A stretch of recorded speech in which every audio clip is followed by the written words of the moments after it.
Thank you, Mr. Chairman, and thank you to all the witnesses for being here today. Last June, the Attorney General from my home state of Missouri appeared before this committee, Andrew Bailey, and testified that Missouri removed a prosecutor who filed politically motivated cases while refusing to prosecute violent crimes, even murders. What the St. Louis prosecutor and Alvin Bragg had in common was that their campaigns were funded through the Vera Institute, which receives tens of millions of taxpayer dollars, as well as funding from George Soros, essentially being funded to not prosecute crimes, but to take political actions against political opponents. In the case of Ms. Gardner in St. Louis, the governor of the state of Missouri. It's no secret, of course, that in New York, Alvin Bragg was on a vendetta to prosecute President Trump. Mr. Epstein, I wanted to, the ranking member said that there was, quote, no federal question in Alvin Bragg's case in New York. So I just wanted to run through that briefly. There was the allegation, of course, in the New York case that money was paid in return for a non-disclosure agreement with Ms. Clifford. Is an NDA illegal? No. No. And then in the course of making that payment, somehow the allegation was that business records were falsified. And as I understand it, that was a misdemeanor with a 2-year statute of limitations that had expired. Am I correct there? Yes, Congressman.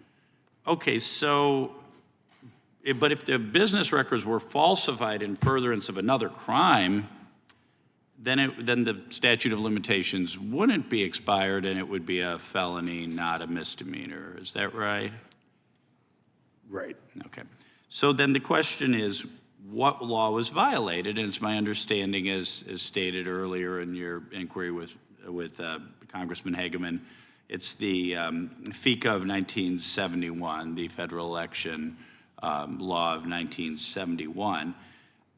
But the Congress invested exclusive jurisdiction over that statute with the FEC and the Department of Justice, as I understand it. I think that was your testimony.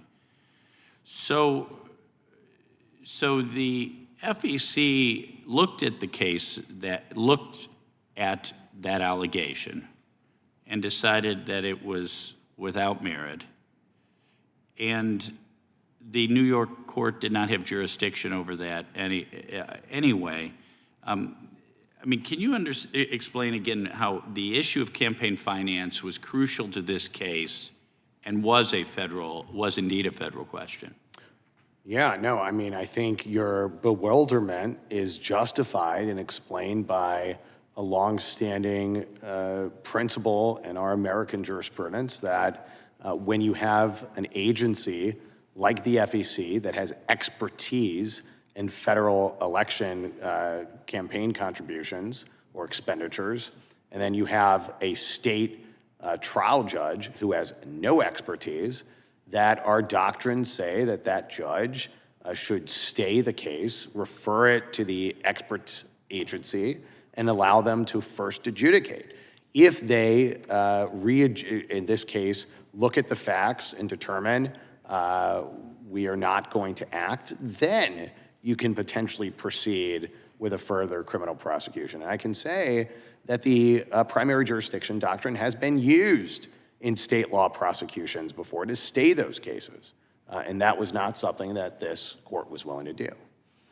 So if a politically motivated prosecutor in front of a politically motivated judge in a venue, a jurisdiction where President Trump could not get a fair trial, shoehorned a federal statute over which they had no jurisdiction or expertise in order to bring charges against President Trump on a very obscure crime.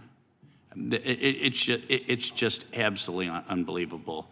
You know, we had the statue of Lady Justice being blind. I think justice was anything but blind in this case. Well, thank you, Mr. Epstein. I yield back.